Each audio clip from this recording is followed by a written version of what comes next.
Hello, good morning to everyone. Next we seen about the second unit of a biochemical and thermochemical conversion of biomass. It is a biochemical conversion. How the biomass are converted into the fuel. It is a biochemical conversion by the anaerobic or aerobic decomposition of the biomass. Next is the solid biomass. What are the solid biomass we used for a what are the solid biomass we used for a biomass conversion or biochemical conversion? What is a solid biomass? Solid biomass is the crop residues or animal waste, human waste. These are all the municipal solid waste. These are all the solid biomass. Next is the biogas. What is meant by biogas?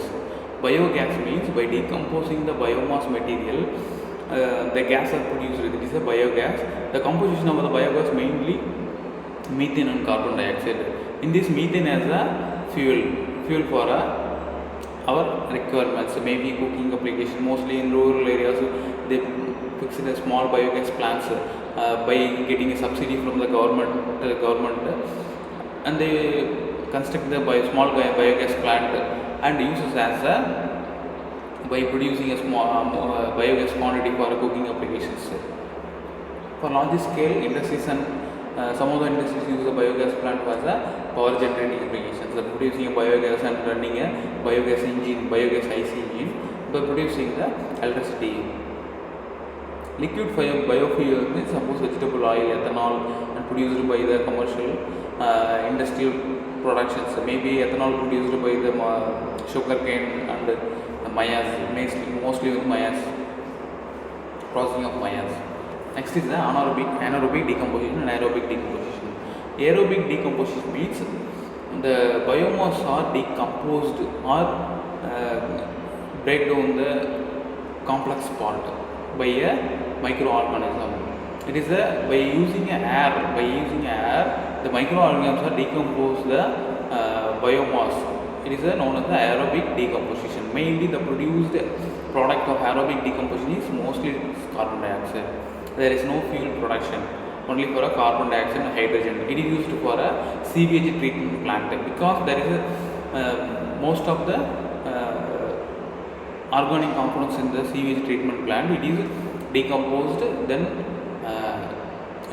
by a aerobic digestion method.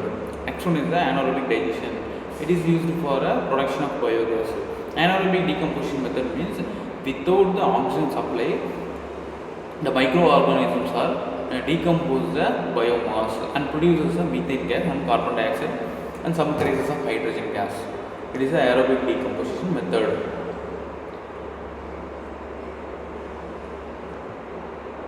And next one is the composition of the what are the composition in the biogas. First one is the methane percentage. How the methane produced, but how much percentage it produced by using a anaerobic decomposition. Around 50 to 70% of the total gas methane is a 50 to 70% is a methane. Next is a 30 to 40% is the carbon dioxide, 5 to 10% is the hydrogen, and nitrogen is a 1 to 2%. Water vapor is a 0.3%. Water vapor is a 0.3%. Next, hydrogen sulfate is a traces component.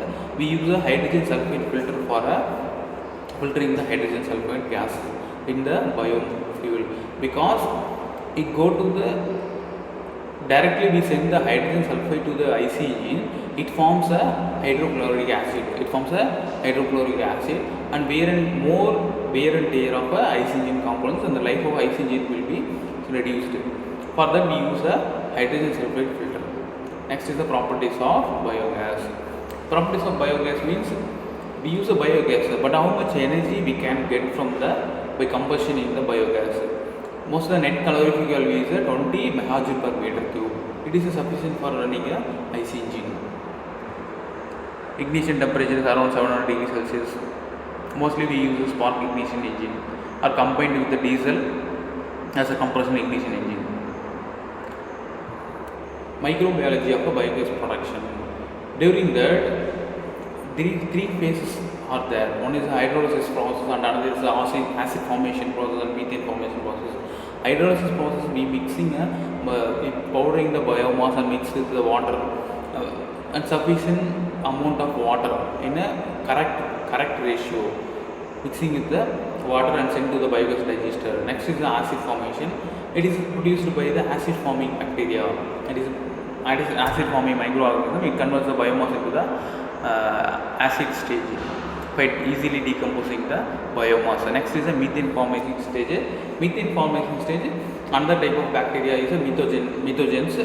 This type of bacteria, it converts the acid into the methane form. It converts the acid to the methane and carbon dioxide. It is a methane forming bacteria. Next, this is the equation for how the biomass are converted into the methane. It is a chemical reaction equation. Next is a factor affecting the biogas production. What are the types of factor? We can control these factors and improving the production of a biogas.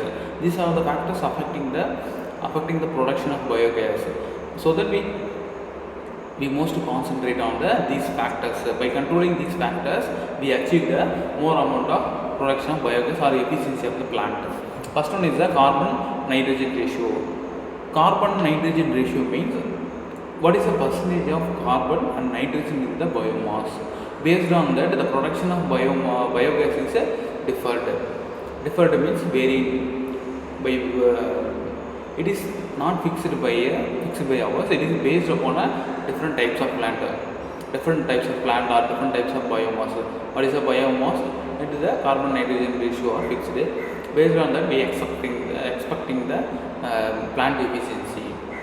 Further, we have a choice to choose the high carbon-nitrogen content biomass. Next one is the temperature.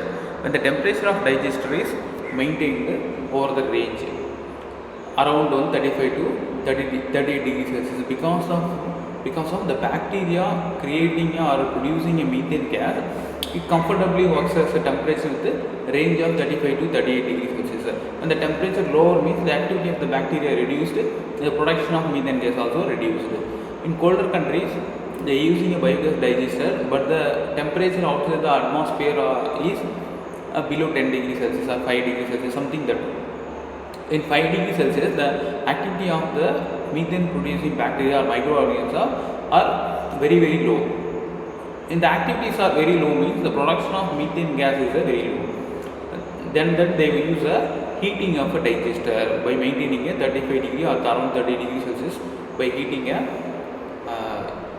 digester. Next one is the retention time. Retention time means how much amount of time we need to make a biomass into the digester. We have to hold the biomass into the digester. That is a retention time. Based on retention time, it is experimental value. They calculate the different biomass and make an experiment how much retention time we can kept for a maximum production of methane. Maximum production means efficiently. Suppose 40 days is the retention time of a cow tank. If after that 40 days methane gas also produced, but the amount of methane gas produced after 40 days is a lower quantity. So that we fixed as a 40 days as a retention time for a cow dung biomass. For different biomass, the retention times are different. Next is the loading rate. Loading rate means per day how much amount of biomass we can load to the digester for efficient operations. Next, toxicity. Toxicity means in biomass we have different components, different chemicals, maybe some soap, sodium, potassium. Some of the components are mineral science, sodium, potassium. Some of the components in the biomass. It make a biogas digester. We get biogas slurry as a toxic slurry. Toxic means toxic slurries. Toxic means some of the microorganisms are dead because of a slurry as a toxic. We can maintain or avoid this type of toxicity to the biogas slurry. Next is the pH or hydrogen ion concentration. pH means we have to maintain the pH value because for effectively growth of a microorganism. For some pH range, microorganisms are very active or very efficient. It is normally the pH range is 6.5 to 7.5. Next is the total solid content. and feed rate and diameter to depth ratio. Total solid content is how much amount of solid is in the biomass. Suppose cow dung means it is 80 to 85% of moisture. Balance is the solid content, 18 to 20% is the solid content. Now we take another biomass means the solid contents are different, the total solid content different. Based on that we make a hydrolysis. How much amount of water we need to mix with the solid biomass. Diameter to depth ratio. Diameter to depth ratio means digester diameter to how much diameter it is and the depth, how much depth is we can to